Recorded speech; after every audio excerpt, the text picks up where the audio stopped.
You feel it in conversations, in relationships, at work. That quiet hesitation. How much of me is safe to show? How much is too much? You scan the room. You edit your voice before it reaches the air. You have a half-truth wrapped in politeness, hoping it's enough to be accepted. The fear of rejection isn't loud, it's quite careful and often learned early in life. Welcome, I'm Karsten Noack. As a therapist, I often meet people who've grown, used to hiding their full self. Not because they're unsure, because they've been taught visibility comes with cause. Let's talk about this fear and why it doesn't have to decide how you live today. What is fear of rejection? Rejection cuts close to identity. It touches the question, am I lovable when I stop performing?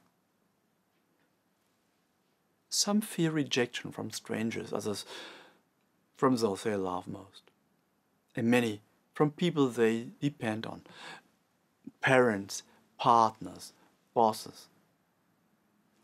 This fear takes many forms: social anxiety, people-pleasing, staying small, avoiding decisions, over-preparing every word. And beneath all of it, there's often one feeling: shame. Not fear of what will happen, but shame for who you believe you are. An example. She worked in a creative team. Her ideas were brilliant, but stayed inside. I just don't want to seem pushy, she said. But what she really meant was, what if I speak and they roll their eyes? She wasn't afraid of being wrong. She was afraid of being dismissed the way she had been before. If I show up, I might be left again. That's not insecurity. That's memory, stored deep in the nervous system, where the fear begins. You may have grown up in spaces where love was conditional, where you were loved when quiet, praised when perfect, accepted when convenient. So you learned, stay agreeable, stay invisible. Don't need too much. And these lessons sink deep.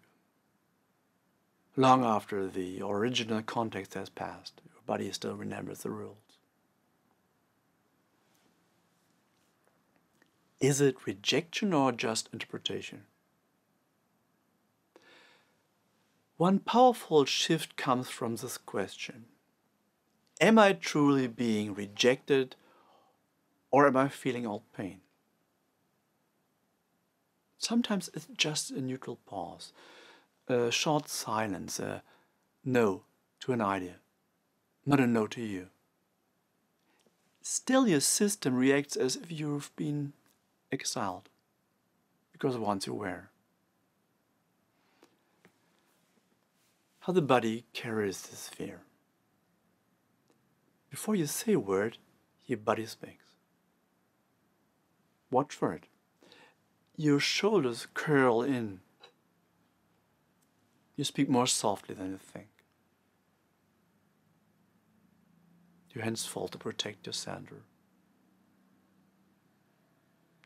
You nod quickly, even when uncertain. You look down to avoid being seen. These aren't signs of weakness. They're messages. I learned to stay safe by staying small. And here's the truth. Your posture doesn't just reflect how you feel, it also teaches you how to feel. Standing tall can feel foreign at first. Still, the nervous system can learn your signals. What you can do even when it hurts. First, name the fear with respect. Say to yourself, this fear is trying to keep me safe, and today I decide what safety means. You are allowed to show up, not because you have something to prove, but because you are already worthy. Second, try the grounding practice. This one. When fear tightens your chest, pause. Place one hand on your heart and one on your lower belly. Breathe in gently.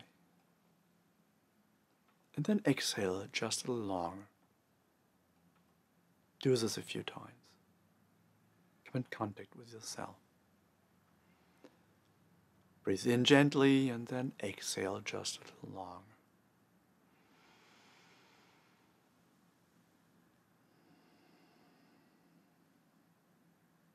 Say softly, I'm here. I belong. I don't need to disappear. I stay. I'm here.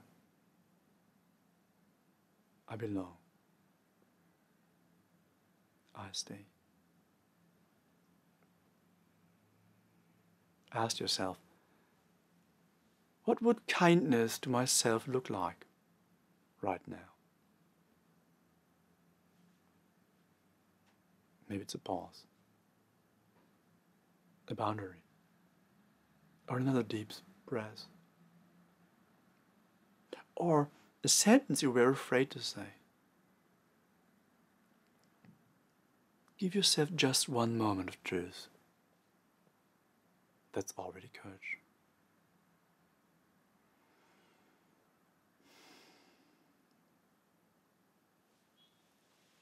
Third, practice safe visibility. You don't have to speak in front of crowds. Maybe you begin with a message you don't over-edit, or a truth you share without apologizing, or a gentle no where you used to stay silent.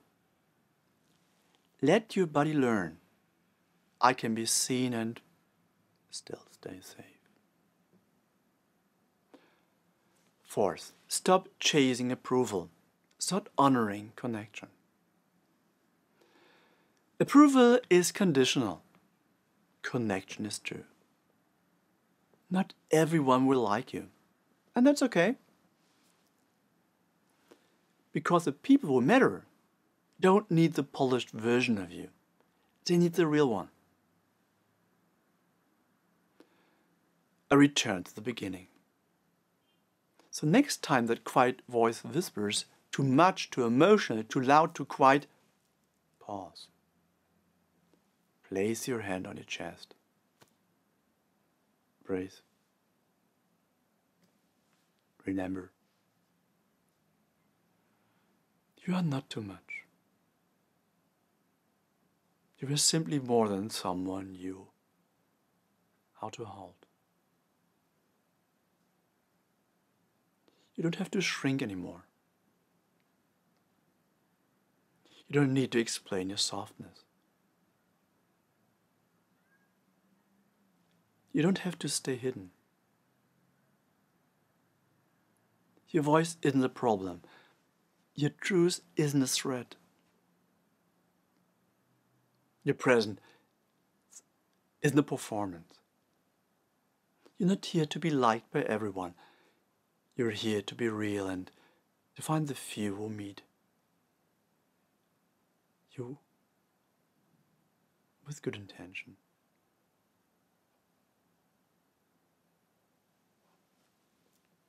Now you.